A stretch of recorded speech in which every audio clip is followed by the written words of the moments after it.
Welcome to episode 14 of season 5 of Whole Lot of Wolves. We're your hosts. I'm Joshua Buckley, joined by Paul LePage. Greetings, everybody. We got Alex producing from New York City. Hey, guys. And on the socials from Baltimore, it's Danny. Good evening. All right, guys. We finally are doing a show after a win. Thank It's God. been 84 years. I didn't think this day would come. I've dreamt for days like this. Anyways, 2-0 win over Southampton. But even though it was a 2-0 win, there are actually kind of two ways to look at this. A glass half full or a glass half empty. Paul, spoiler alert. So, if we're saying without the context of the season, of the start of the season, I mean, you probably would have said this was a nice, composed home performance. But, Paul, I mean, are you kind of seeing it as encouraging that they were able to pull out this win, or what are your feelings? Going that positive route to begin with, it was exactly that. In 2-0 against a team that we should be beating, pretty unflustered, clean sheet, saw relatively untroubled, job done, one fantastic goal that we should be raving about, and all the positives that way. So, set in isolation, I'd probably take that and everything that came with it as a balance of play and all of that, and especially how we've never been that type of team that's really dominated those lowly opposition or the teams who should be in a relegation scrap. Probably Watford's the only one in recent memory that showed up and it was a easy home win. So I think if you wrap it all up and paint it in that picture, then it was solid job done and you'd move on. Now, there was a lot of people talking about, Paul, how Southampton really dominated possession, especially in the first half. Were you kind of what were your thoughts on that? To me, I look at it as, who cares about possession? But did you feel like that was a concern?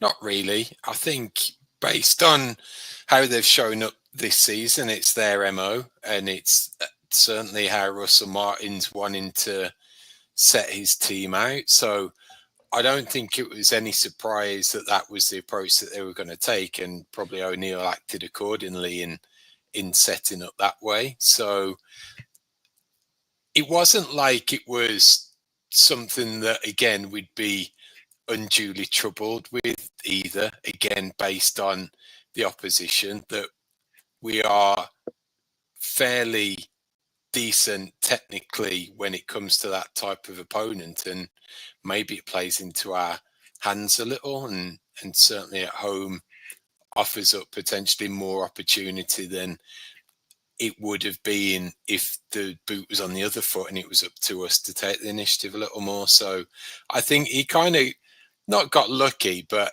he didn't have to really think about too much what the playbook was going to be based on the opposition. Maybe it's just me. I think dominating possession is kind of a moot stat.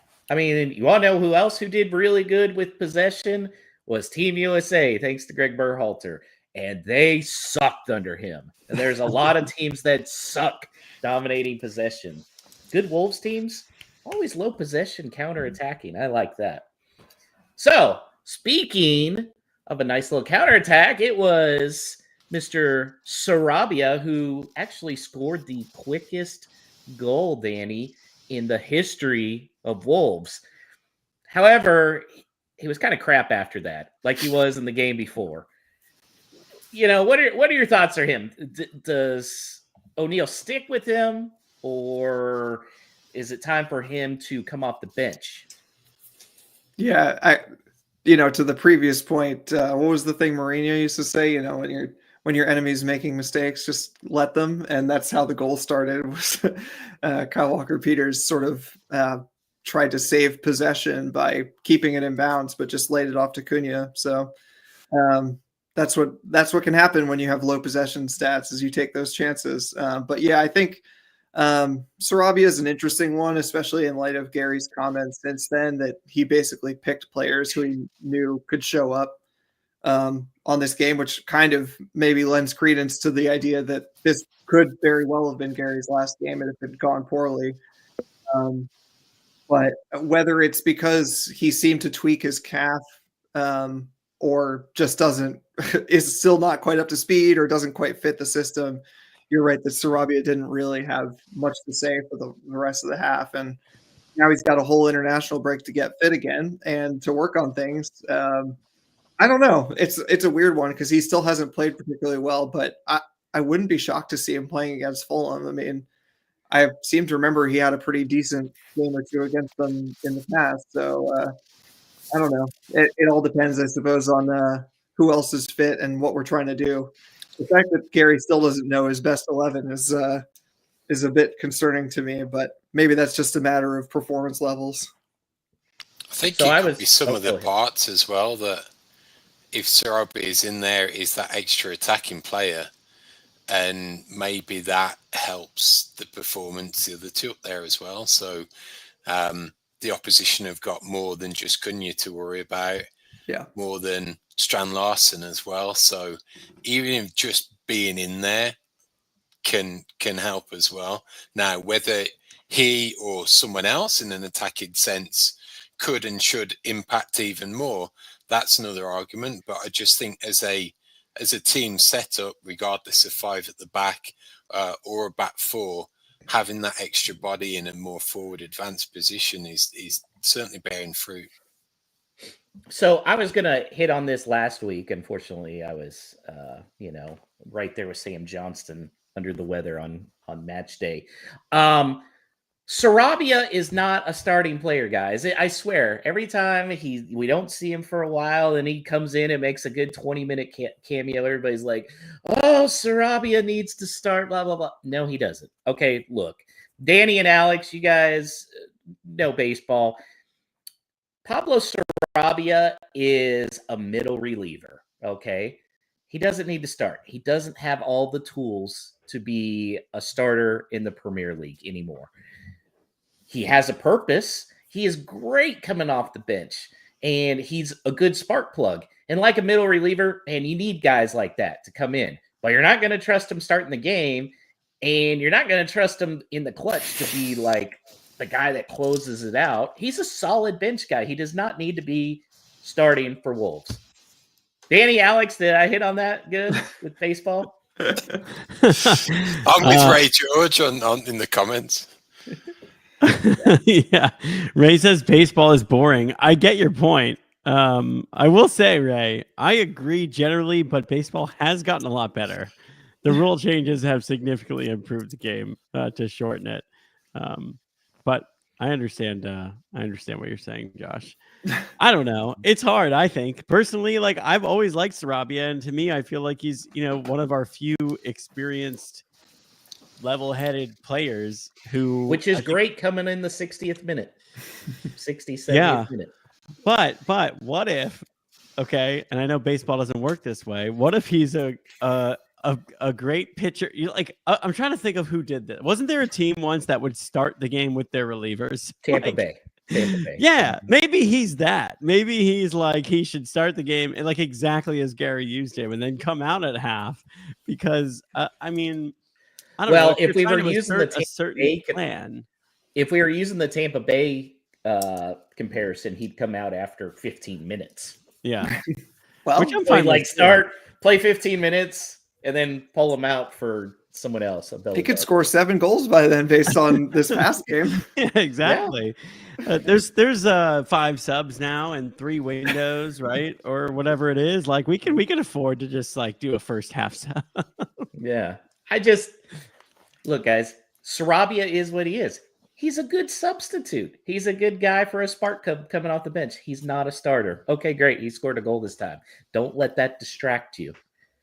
You want to know who else scored a goal? And man, it was a beaut, Alex. That was Matheus Cunha. I think there may be a better like looking goal this season, but I would venture to say that there will not be a more important goal along with the skill that Cunha had. Yeah, ridiculous goal. I mean, honestly, it was just it was insane, and it was one of the few moments this season where we were left in awe from Wolves in a positive way. I think it was really nice that Ruben Neves was there to witness that. It almost felt like Cunha was like tipping the cap to him, and man, was that just amazing? Just like watching him listen to the crowd chant his name. It felt like his presence very much injected something into the atmosphere at Molineux, which is saying a lot. But in terms of the goal and in terms of just his performances, I think Cunha is going a long way into becoming like the next Wolves legend. And I feel like he says and does all of the right things, and it's insane that we have a forward player on Wolves who's being that productive and that impressive, who feels like he's a must-have in your fantasy Premier League teams, and we're this bad as a team. Like imagine what he would do in a pretty good team, which is pretty crazy. And I know a lot was made out of what Gary O'Neill said after the game, that he wants even more from Matheus Cunha. I feel like that was kind of unfair. I think you have to contextualize that. Like, you want your manager to be saying that he wants to get the most out of every player. You have to trust what Cunha is saying, right? Like, everything that Cunha has said gives the indication that they have an outstanding relationship. I think to some degree, every time I go down the path of thinking that Gary O'Neill is not the guy for this job, I think about players like Cunha who do genuinely seem like they would be disappointed if Gary O'Neill were to be let go because they believe in him. So, like, whatever we think, and I'm sure we're going to talk about it plenty, I think that players like Cunha, who are the players that we need, who are the fabric of this club now, believe in Gary O'Neill. And it makes me question myself when I'm sitting here thinking, like, maybe we would be better off with Conceição or Graham Potter or whoever it is. So, there's something to the fact that no other manager, like, really in Cunha's career, has gotten this out of him. So, amazing performance though. Just such a feel good moment. It was the first time I've exhaled since August, really. He's threatened that before, probably not from as far out, but he's definitely got that long shot in him that's not come off to this point. Now he's hit an absolute worldie, and it's another string to his bow now, that it's another thing that the opposition have got to be wary of, that he can do all of these things and he's a threat from outside the box. So it's you've got a player on your hands if you've got that complete package, that's for sure. The only thing that concerns me is now I'm worried he's going to be doing a heat check, a couple times a game where he's just launching those, kind of like Neto used to do when Neto was feeling it, and he's like launching it from everywhere. I could see that. By the way, Paul goes, who had Cunha for goal of the season? Knowing full well he had Cunha for goal of the season. Do you take that ball? Do you take that one over Tommy Doyle's against Brighton in the Cup? Yeah, like significance of the game. Yeah, on the preponderance of the factors. Yeah, definitely. Well, they actually could have had a third had the Guardian Bellegarde been able to come on the end of a nice Aït-Nouri pass. It seems like, Paul, if Sarabia is not out there, Bellegarde's out there. How do you like him being featured more by Gary O'Neill? On the, like, as a package, that there's something there, and I'm thinking there's going to be even more come from Bellegarde. But it's like, again, you're looking for that best fit. Like, what's that best position? Where are you going to get the best out of him? It's like, I see the talent. I'm sure it's in there, and he could be a player that starts to dominate and really contribute. But I'm not quite feeling that it's on that right in an attacking three so much. I could see why it was done on Saturday in particular. I think it would have been fairly gung-ho if it had gone with another option on the right hand side of the attack, where he's definitely got a lot of trust from the manager in coming on in that position and doing a job, which seems, again, going back to those Cunha comments, something that O'Neill takes really seriously, that these players are taking in the instructions and ultimately executing. So I can see it, I understand it. I think there's more to come from Bellegarde in a way, and I'm not entirely convinced it's from that right hand side. Real quick from everybody, starting with Paul. Who would you rather start, Sarabi or Bellegarde? Depends on the opponent. That's not an answer. Danny? Probably Bellegarde. I don't feel strongly about it, though. Alex? Yeah, I agree. Not a strong opinion, but Bellegarde for the work rate, I guess. I have a very strong opinion. It should be Bellegarde. Very strong. Well, in terms of defensive performances, we could actually call it a kind of nice one from Toady. Finally. I was worried he had just forgotten how to defend, Danny. Or the candle.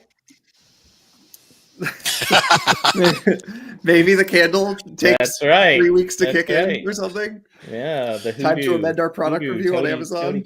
Are we one clean sheet away from an official retraction of your review on Amazon? Like, you hold Smith Rowe and Raul goalless. I don't know. Ooh, that's interesting. That might be a no stupid question for next week. Yeah. Hopefully we're talking about that. So what do you think, Danny? What do you think of how the defense performed? I mean, it was pretty good, to be honest. I mean, which is kind of a shocking thing to say, 10 games into the season where we've conceded more goals than almost anyone. It's just, I'm glad that people are starting to see how good Santi is. It's kind of weird that he's had so much trouble getting into the team until now. But then again, last year, I think it would have taken dropping some very informed players, but it's still a bit odd over the summer that he may have moved out on loan or something, because he's been playing so well. Dawson doing exactly what Dawson does, exactly what it says on the tin, as they say, and defending our box mostly aerially, like from corners and whatever. And it's just it's nice to see. And like you said, Toady, I think like the thing that he's really lacked in this opening stretch of games, and again, you have to look at the opposition and whatever, but those recovery runs, he's not the fastest person, but he does put himself in a good position to cut out runs a lot of the time. And he did a ton of that against Southampton. I remember in the last 30 minutes of the game, it seemed like they were really trying to get down that side, and he kept having to make these recovery runs and just scoop it out for a throw in. So overall better performance, not much to say, which is a nice change from the previous games. And Paul, we had Neves there to witness it all. How nice was that? Like the icing on the cake, and it's just so, with the chants and everything, it's kind of surreal in a way, because in theory he could be coming back next year in an EPL team and playing against us. Like I could have seen him leave as a legend and have his final payday in the sun, and you'd never see him again. But he could still have gone to Saudi, cashed in all of that moolah for a season or two, and then come back to a top 8, top 6 team, and be showing up against us. So that was an interesting dynamic. But it just having him there, it's it still feels right, doesn't it? That it is kind of part of the furniture. And I think just in this day and age of players easily switching sides, that loyalty doesn't exist anymore. All of that narrative, just to have that on Saturday, as a culmination of his stay, really, I think that speaks a lot to the player, to the club, and to the fans as well. Yeah, or do we, start the rumor that he was just in town to do an interview with Matt Hobbs to potentially replace Gary O'Neill? Another weird little side note from this game that I've been thinking about for a couple weeks is and this is, I guess, mostly fantasy Premier League related, but not entirely, which is we have 4 players on 4 yellow cards, and they have to make it to like the 19th match of the season. So that's several more games if you're counting. So the players are Semedo, João Gomez, Toti, and Ryan Aït-Nouri are all on 4 yellow cards, 1 card away from a suspension. And you'll notice that 3 of those that are our back line that I keep thinking of, like, are there combinations of 2 of them that could be suspended at the same time and wouldn't put us in like a world of trouble? And I'm not sure that there is. Well, it depends on your definition of world in trouble. But if Semedo and Aït-Nouri went out at the same time, we got Doc, and then we got Lima time, baby. Oh my God, that's You'll gonna have be a no real trial excuse by not to fire. start it. No Toti and no Ran on the left-hand side is very, very scary. That would, yeah. Which of that our would be 2 your center backs disaster. is playing on the left-handed side center back and backing up? You know, like I don't know who plays out He'd there. have to do a back 4 then, and Yeah. have Andre, and then Doc on the left Craig side. Dawson and Doc on the left side. Is there a slower pairing in the Premier League? Yikes. Well, I feel like Danny's already started to take the glass half empty route. And so, Paul, do you think that this was just a game where they kind of did the bare minimum to beat the worst team in the league? There was some signs of that, and certainly in the first half, in that if there was an opportunity, especially scoring so early, to really come out, make a statement, put a performance together that really showed the fans and us watching that some switch had flipped and this was a new version of the team that we'd seen up to that point, because the opposition had been throttling the Wolves that we know and love.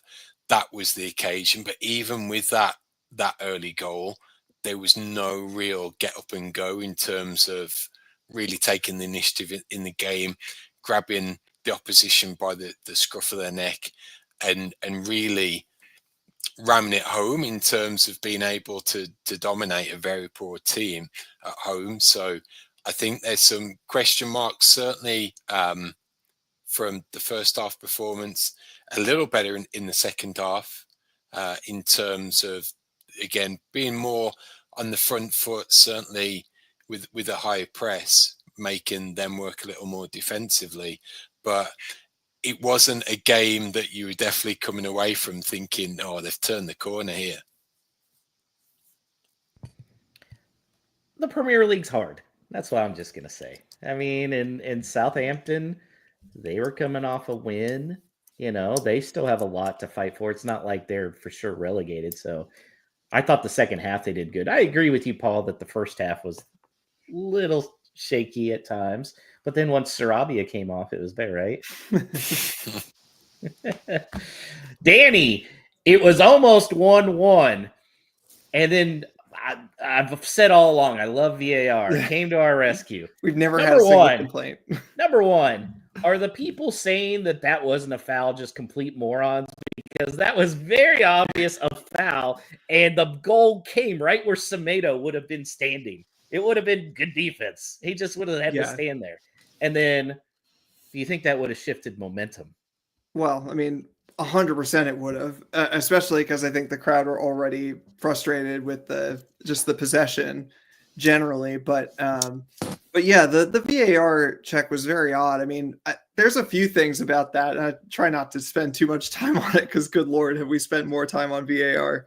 But, you know, it's like, I'm genuinely shocked that there's almost unanimous outside of like Wolves circles. There's like unanimous feelings that like, oh, Saints should feel hard done by. That should be, you know, potentially even a penalty. And it's just like, what am I missing? The players shielding the ball. Like, this is something that players do all over the pitch, especially forwards, constantly shield the ball and then take contact, and they call a foul. It's a foul literally anywhere else.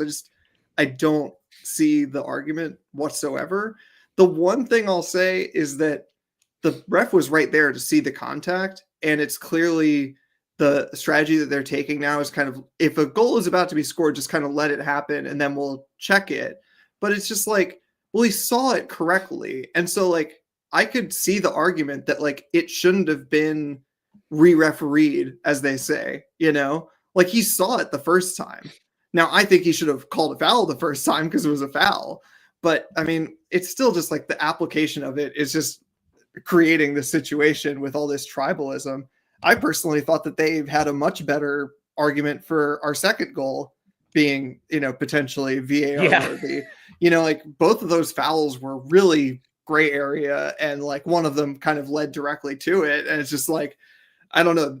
I'm surprised that like Match of the Day spent time railing on that disallowed goal and said very little. I mean, they said, "Oh, that's a foul. It should have been a foul." But oh, look at what a good goal it is.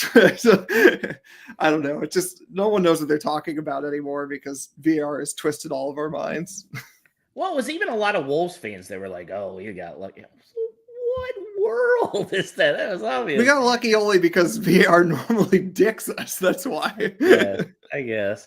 Yeah, and then Alex, like Danny said, Dawson probably fouled right there at midfield. I mean, in fact, everybody was kind of stopping, waiting for a whistle to be blown, and then it wasn't. It was like, oh shit, I guess we play on.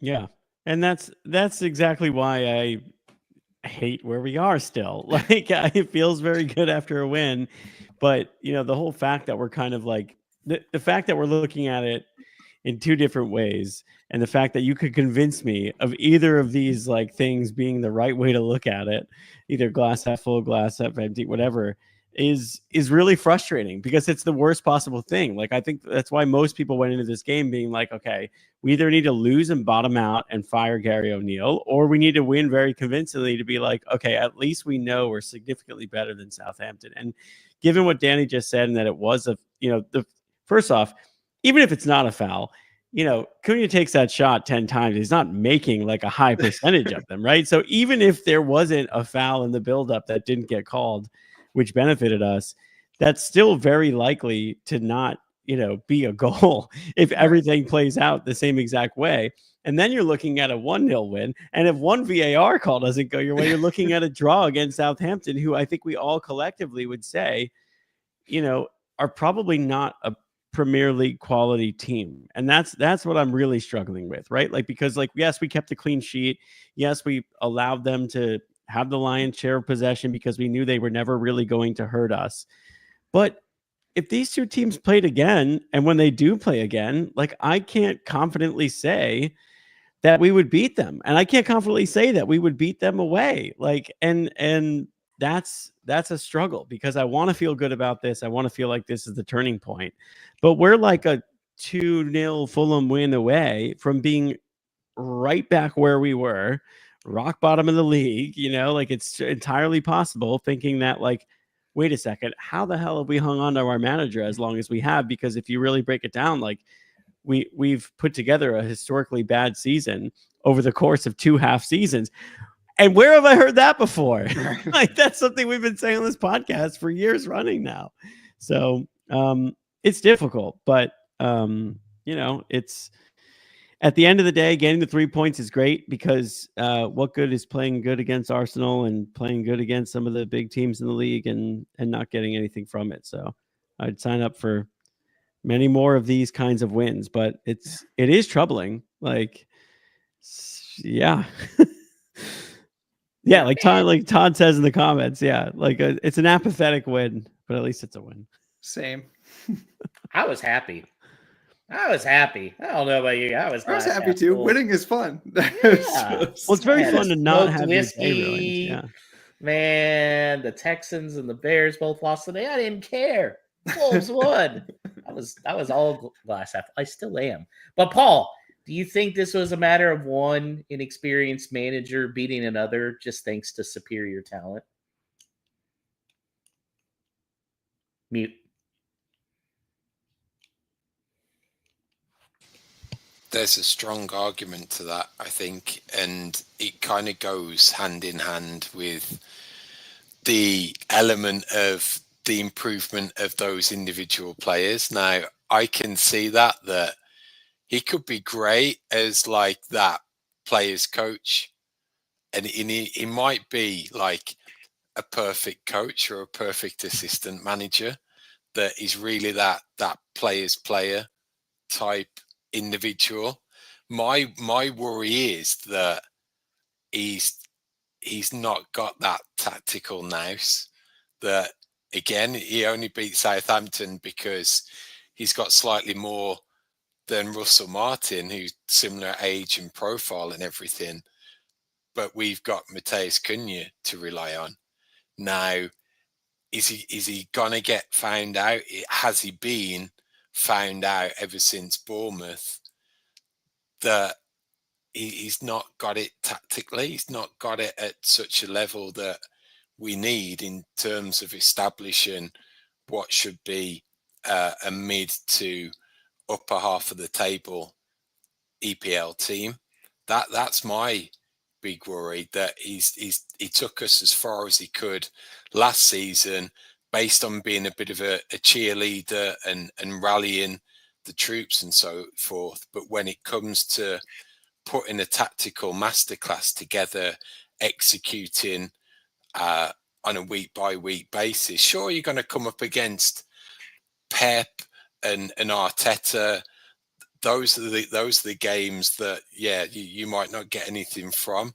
My big worry that he's going to come up against now the likes of Sean Dyche, who have figured him out, and we're going to get beaten by the likes of Everton and the teams around us that we need to be beating now to stay in the league. That is my big worry, and that's why I'm still not happy. I don't think a corner's been turned. I've still got too many doubts about that. I never want to hear another Wolves fan get excited about a manager's contract extension ever again. Ever again. Every time everybody's like, yay, what a great move, blah, blah, blah. 3 losses in. This guy's a bum. We got to sack him. Quick question, Paul. I do have a little question here. Why do English use the term sack instead of fire? Where do you think that was lost in translation between America and England? Oh, that's gonna be like one of those like Boxing Day questions. Where does the term Boxing Day come from? I'd imagine it's like the employer giving a sack to an employee and telling him to leave. I've genuinely got no. So it's probably no like literal the sacking. I'd imagine, yeah. Like, and flip side is like, how do you fire someone? Do you throw them in the fire if they don't perform? In America, you know what does getting fired mean? All right, I found a quick answer, and who All knows, right. because I literally just clicked on the first thing. But it goes back to, of course, old-timey times in the Industrial Revolution, where tradesmen would carry their own tools with them from job to job. And if you got fired, you give them the sack to, carry all their tools away and get the hell out. English are very literal. Everybody now, when they ask me like about Boxing Day, and I go, it's just reward the help day is essentially what it is. Do you think that do you think that it had Wolves lost to Southampton, he would definitely be gone? That's the question I keep asking myself, because part of me thinks that Fosun want this to work out so badly, and also don't want to pay him off so badly after an extension, that we're making this like a week to week, will he be here, will he not be here thing. But maybe it isn't that way. I don't know. Like, he seems to be operating with someone who has a decent degree of confidence in that his job will be there in the morning, right? Like, otherwise, how do you justify some of the decisions he's been making? I don't know. I don't know. As we've kind of seen this week with one of Wolves' better known fans, just so long as you don't piss Jeff Shee off, you're probably okay. But if you make him mad, then you're in the shitter. Yeah. Don't remind me. Don't be sad, mate. Yeah. Well said. No Stupid Questions is presented by Esfuerzo Wines. Located just north of Santa Barbara, California, Esfuerzo Wines showcases passion and 3 generations of winemaking in every bottle. So whether you're celebrating a Wolves victory or winding down after a day at work, let Esfuerzo Wines transport you to the heart of California's wine country with every sip. For a limited time, head to esfuerzowines.com and use the promo code WOLVES for a 15% discount on your wine purchases. This message is intended for those of legal drinking age. Do not drink and drive. Excessive alcohol consumption may be harmful to your health. If you or someone you know is struggling with alcohol abuse, please seek help. Esfuerzo Wines reminds you to enjoy their products responsibly and in moderation. All right, time for No Stupid Questions, where you, the listener, get to X us, get to email us, however you want to get in touch. Our X handle is WLWpod, and the email is hello@wholelotofwolves.com. Send us your questions, anything related to Wolves, you can get at us there, and maybe one day you can blue sky us. Has there officially been a name for what the act of participating on Blue Sky is? I've seen a number of different things. I think it might just be generic, like X has become. So you post and you repost. Yeah. People will be back in a month. Then they'll realize, oh, it's too much of a pain to rebuild an audience on a different platform. Everybody will be back. Yeah, it's for now we are we'll just stick with what we know. So let's start with a couple kit related questions on X. Michelle asks whether the Fulham game will see the debut of the purple third kit. Also, NAG suggests that seems Wolves women have 100% record wearing it. Should Wolves just ditch the black away kit? All right. First off, purple kit, third kit. Is this the one? I think it could be. I mean, I feel like okay, first of all, say chances are no, because they, statistically speaking, we just don't use them that much. But I have a feeling that in the past, like I'm trying to think back to past Fulham games, I feel like we always wear like an alternate kit when we play down there. I remember the one that like Adama scored that header from a Hugo Bueno cross. We were wearing the Gatorade ice color kit. I think that we had a game against them in the like teal kit. So I feel like we have priors for going with the alternate kits down there. Wasn't there some algorithm maybe that Stu came up with to say that it could only be a certain number of games that we'd possibly wear it in? And I'm not sure whether Fulham counts as the black shorts of both the home and the away jerseys. I would say that we probably cannot wear, and Stu would know better than me, but I'd say that we probably cannot wear the black kit if they have black shorts on. So that only leaves the gold and the purple. So you're down to 50-50. But here's what could be an absolute classic, and I'd love to see the balance of results, but could we actually see us all in gold? Oh, if only. They've done it before. I think they've done it for Fulham. Yeah. So I would like that. Yeah. That'd be a good I hate the whole thing that your home kit always gets the priority. It should be like American sports. It should be like American sports where there's a home and there's an away, and then you have the alternate mixed in there. That's fine, and I kind of agree, but I do want to point out that like if I'm sitting down and I've decided to watch or subject myself to like a game of Liverpool versus Chelsea, I want that to be red and blue. Don't give me any of this nonsense like off-white just because they're down in London or something. Like I want to see the red team play the blue team, Yeah. That tells me that you did. The fact that you said that subject myself to this tells me that you did watch that. That game was brutal. But Neto did score a banger, by the way, which is kind of annoying to see. He is extremely unlikable. And then celebrated 4 ways. Oh, he would be extremely unlikable, I have to admit. Maybe if the refs weren't on coke, Yeah. They just really like soda. Allegedly. To the second part from the question, doing away with the the black kit. I'll jump in first and just say no because I like it. This is one of the few Wolves kits in a really long time that I've been like really happy about. I bought it. It was better in person than I thought. I think my only regret right now is that I like impulsively bought it with Andre on the back, and Gary O'Neill just won't play the man. Like it's going to take a João Gomez suspension for him to get any more run, even though he did nothing wrong. So he made one bad pass to Toti. That's it.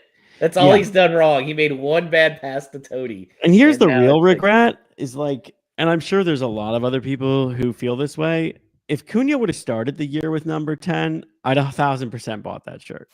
Like, but I literally bought an Andre shirt, and then like 4 days later, they're like, Matheus Cunha, our new number 10. I was like, oh, come on. See, that's why you guys need to go the safe route like I do.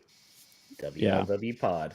And 37 is just like, that's like an evergreen one for you because of Adama, and also Lima's sick. Well, my wife got the new one just with the number 1 on the back. But yeah, 37 will be a nice evergreen. Yeah. All right. So anyone disagree?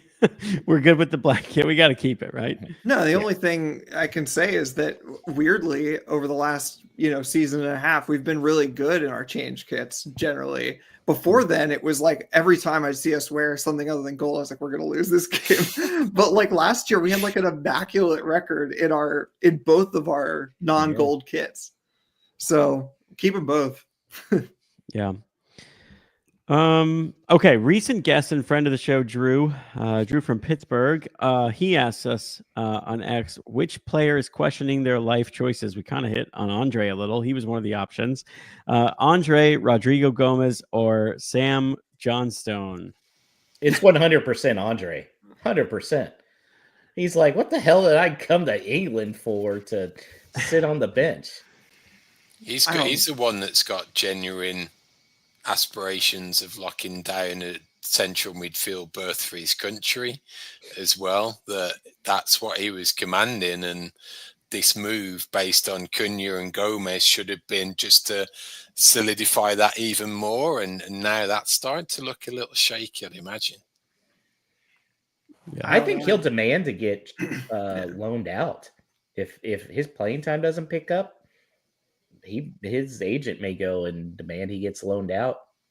At least Andre's got friends on the team. I mean, like he genuinely seemed happy at the end of that game.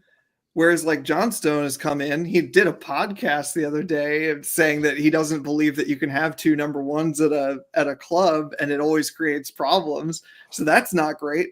And like, who's he like good friends with on the squad? I mean, I'm just making stuff up. I have no idea, but I'm just like assuming it's Dan Bentley and no one else.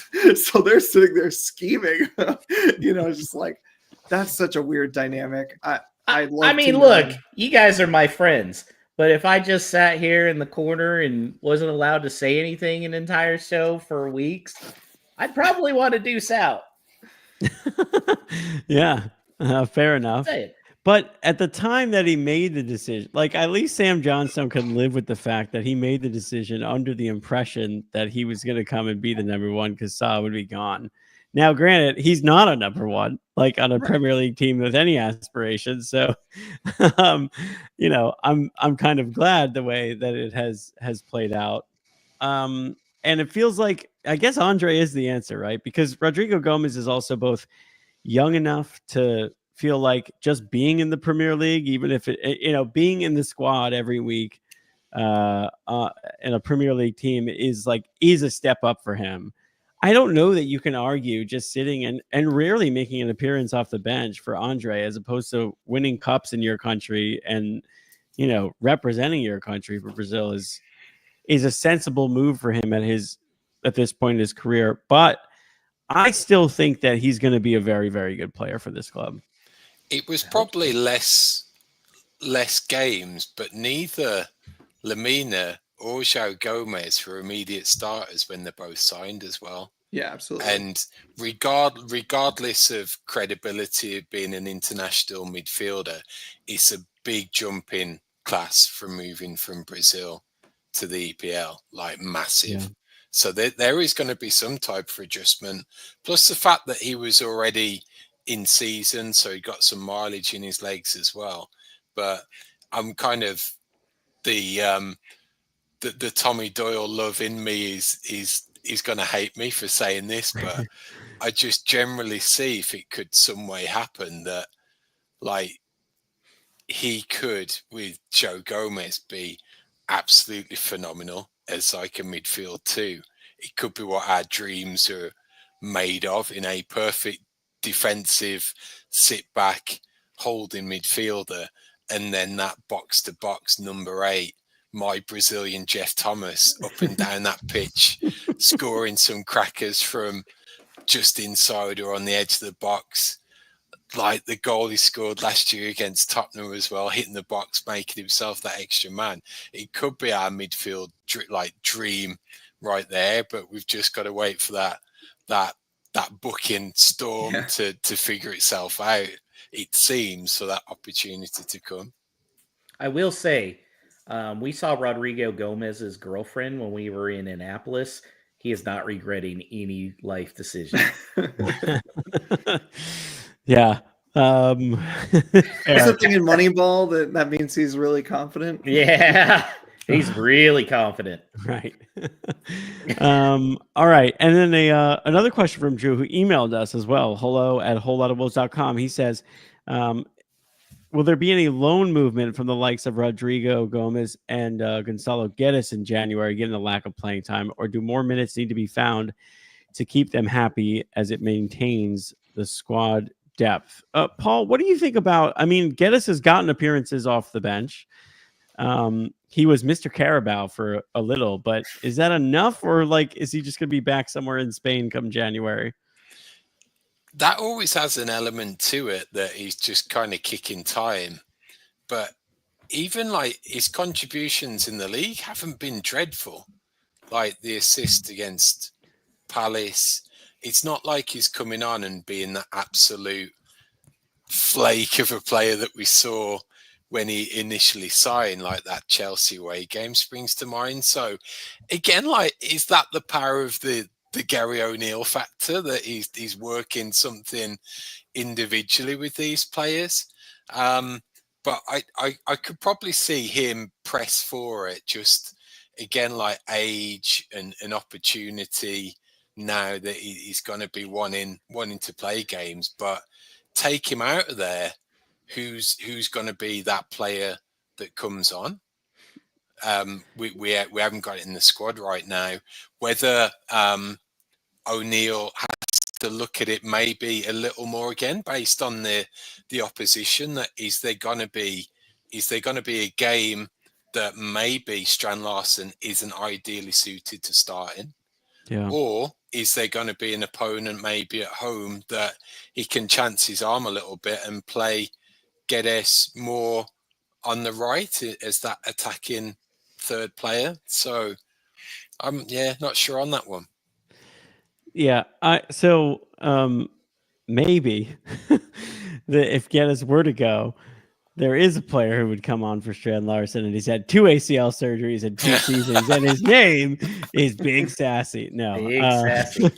I don't think we could see that. But I wanted to actually, Paul got to it, I was going to pose like a bonus question to Josh. Like, you're clearly not a huge Sarabia guy, but what? Like, Sarabia has his place on the squad. Let me say that. Sarabia has his place on the squad. It's just not in the starting. I'm not sure that he likes that place, though. Yeah.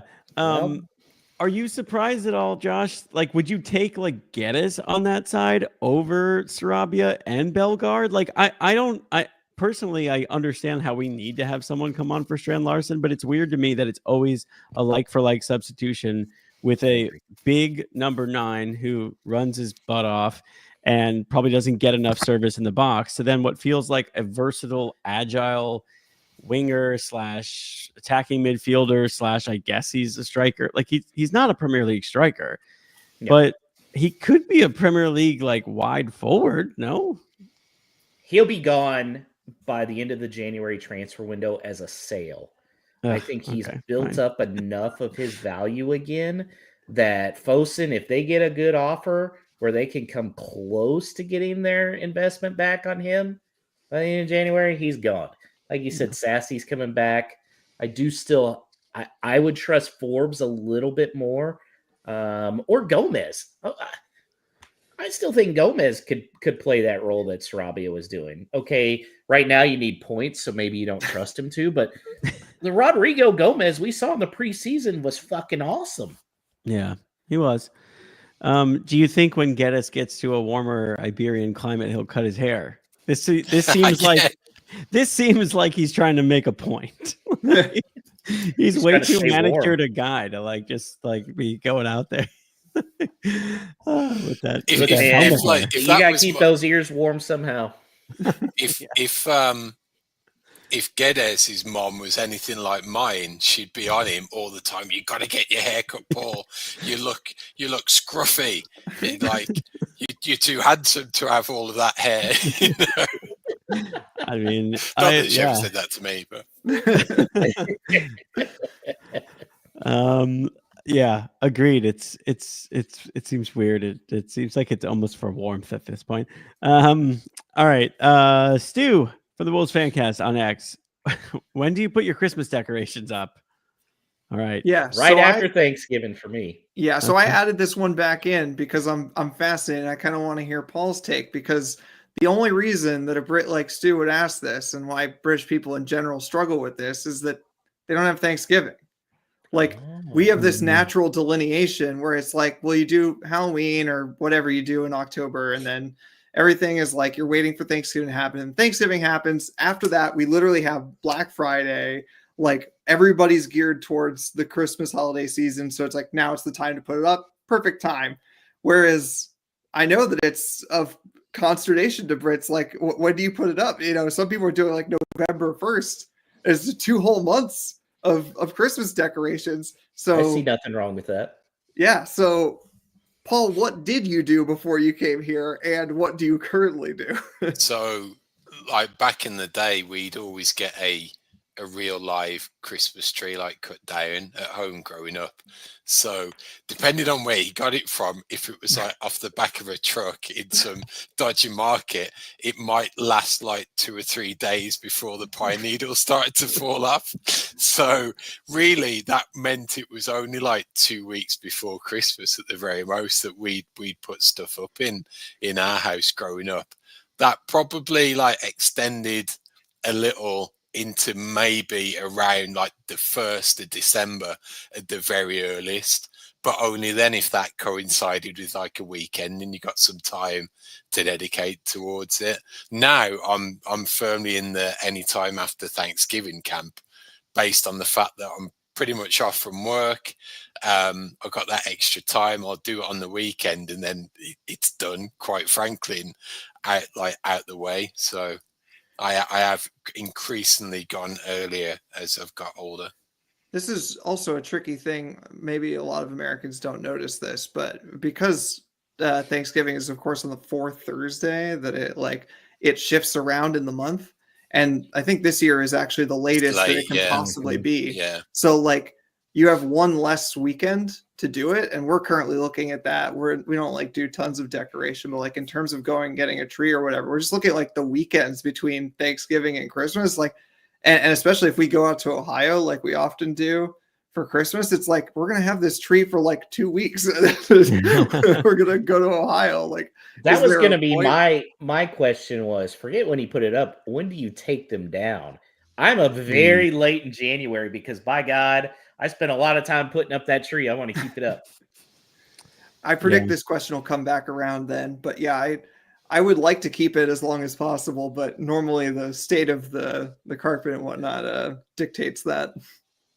Yeah, I am typically a like January 2nd, it's coming down kind of thing. Like it goes until New Year's and then I just need it done. Like I need everything back in its place. But that's just, I think you also though, because of living in New York City, like space is more of a premium for you. So I could see why you're like, all right, get this thing, it's taking away, 50 square feet. Yeah, exactly. Yeah, one 6-foot tree takes up like 20% of the usable space in my in my home. So that's definitely part of the reason. Okay, let's finish with this one. It's up for interpretation, but I really like it, especially as we're we're reflecting back and we're getting ready to face Fulham, who have a slew of former Wolves players.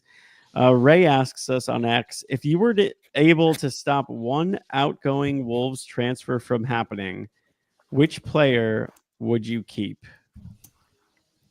Now, again, I don't know if it means like one that could happen, like that we're expecting to happen, one that was gonna happen. Like I think you take it go as either like if way. you could get one back, but you guys Yeah. take it however you want it. Like I've already got my answer, and we sort of talked about this before we pressed record, which is that ill-fated transfer window. I don't know, ill-fated, whatever, weird transfer window where all of Cody, Ruddy, Saiss all went out the door, and A lot of the them one are from freeze. those, honestly, is Saiss.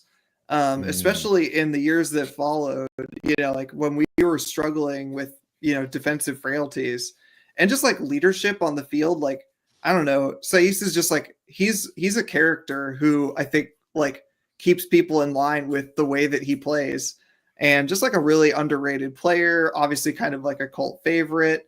And until we got Cunha in, we didn't really have that sort of like lovable sort of like loudmouth just doing weird things on the videos, and it just felt like the vibes were terrible during that. Like thinking about like all those like gritty awful games that we watched with like Podence like saving our skins by scoring some garbage goal at the end of the game, and it's like like that was great, and I love that he did those things for us, but also that was like a super joyless time because Podence just like hates everyone, and so I really miss Saiss during that time, and there were many times during that year that I wish that we had kept him, and I think that he would have fit in the team still, even with reduced minutes. So I'll answer both. As far as current one, who would I prevent? It's Cunha by far. I don't want him. Yeah. I want him staying as long as possible. Now, this is going to be probably not well received, but the player over the last few years that I would have kept from leaving, Nathan Collins. Wow. We would be able to run a back four with Nathan Collins and Santi Bueno. Ooh, okay. He might let in He's 3 doing goals really good to for Brentford, guys. He might let in 3 goals to some mid-table team in one game. But man, Nathan So Collins would we without him? Yeah. I think Nathan Collins would be. He'd be a starter on this squad, and I'm they sure may there have was been able some to. Todd, some stats today showing that Brentford are like the worst away team. yeah, they're It's the like- biggest discrepancy between their away and their home form. Their away form is awful. And that doesn't fill me. Why do you guys hate Irish people? All right. Yeah. Yeah.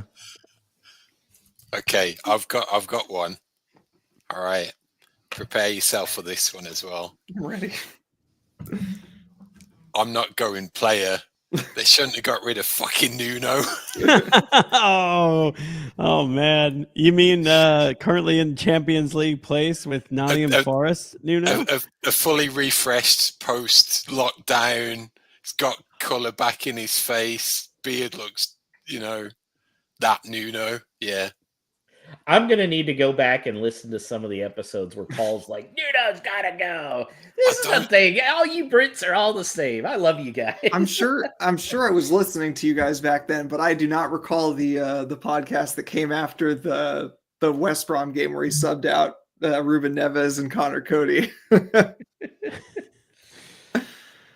Paul, would you say the most popular person at a club is always the last manager? And the least popular is the current manager? Yeah, it's like old gold tinted spectacles for sure. Mm-hmm. not when the last manager is Lopetegui though. No, it's always like the manager three managers back. That one was good. Everyone since then has been a bum. Even Bruno Lage is tearing it up in Portugal in the Champions League. So, Well, yeah, he's got a number Yeah. 9. I mean, Yeah. look, guys, this is what he told us. He told us. You got to give that one time. He's got a track record of doing very well for a short amount of time and then losing the dressing room. So I wish him the best, but let's just say I'm waiting on that one. Yeah. Oh man. Yeah. So to the question, if it's somebody, if we're talking about somebody that we would prevent from leaving, aka like you could keep one player on the current roster, I agree. It's definitely Cunha. His quality is insane. He, to me, feels like he is the identity of the team currently, and you could argue he's like keeping Gary O'Neill employed right now, which is, I'm sure Gary appreciates that. I don't know that this would count if we're going a previous one, because he is technically a former Wolves player, but it was a loan. But could you imagine like a really balanced midfield with Vitinha in it right now, who has somehow gone on to become like just an incredible player, like almost exactly the type of player Wolves have not had in their current like Premier League era. Damn, that would be really cool. Not sure if it counts again because he was a loan in, but it just It counts. It counts because they had an option. Like how does that happen? I don't know. Anyway. Paul's selection was the reason it didn't happen, right? Well, who knows with the cluster of our ownership and That's true. finances and everything. So I think it's a lot more of a murkier underworld than purely down to the coach's decision, unfortunately. Yeah. And I think we can all agree the one incoming we wouldn't have wanted to have was Fabio Silva. Yeah, He's also scoring goals. Yeah. Is he? Same At, Yeah, he scored the same just this past week. Oh, nice. Okay. I think they got a new manager and they're like in a relegation scrap in La Liga, right? I don't know. Good I listened to like 10 minutes of the Spanish football podcast last week for some reason. I just needed to distract myself. Okay. That about does it for No Stupid Questions. We thank all of you for writing in, and we thank our friends at Esfuerzo Wines. As you see, if you're watching on YouTube or through Facebook or whatever means, you can go to esfuerzowines.com. Use the promo code Wolves and get a 15% discount on your order. Back at a similar time next week, listeners and watchers. It'll be for a preview show, as we'll be on the road to face a not so lowly compared to us, Fulham at Craven Cottage. So thanks to Alex producing, Danny on the socials. If you're new to Whole Lot of Wolves, if you haven't come over to us on the YouTube channel, please do. You can watch the podcast live. You can listen to the podcast on YouTube as well. Please subscribe, like our content. That helps a great deal for our exposure. So until next week, I've just got 4 words for you. Up the mighty Wolves.